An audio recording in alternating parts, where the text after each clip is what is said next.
رسول اللہ صلی اللہ علیہ وسلم کا ارشاد مبارک ہے، المرء مع من احبہ۔ اس کا ترجمہ ہے، آدمی اسی کے ساتھ ہوگا جس کے ساتھ وہ محبت رکھتا ہے۔ ملا علی قاری رحمۃ اللہ علیہ فرماتے ہیں کہ حدیث کا معنی عام ہے۔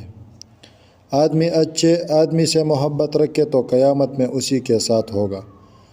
اور اگر فاسق اور فاجر سے محبت رکھے تو قیامت میں اسی کے ساتھ ہوگا۔ اس کی تائید اس حدیث سے بھی ہوتی ہے، المرء علی دین خلیلہ، آدمی اپنے دوست کے مذہب پر ہوتا ہے۔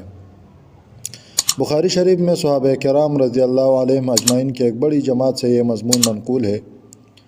کہ آپ صلی اللہ علیہ وسلم سے سوال کیا گیا کہ ایک آدمی کسی سے محبت تو رکھتا ہے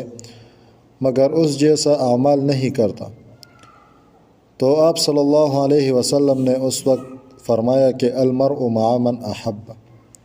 کہ محشر میں ہر شخص اس کے ساتھ ہوگا جس سے وہ دنیا میں محبت رکھتا ہے۔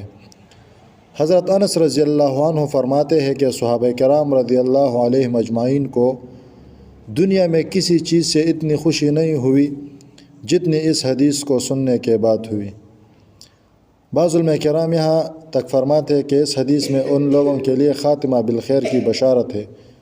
جو اللہ کے نیک بندوں سے دنیا میں محبت رکھتے ہیں، کیونکہ قیامت میں یہ ان کے ساتھ اسی وقت ہوگا جب اس کا خاتمہ بالخیر ہوگا، یعنی جب ان لوگوں کا خاتمہ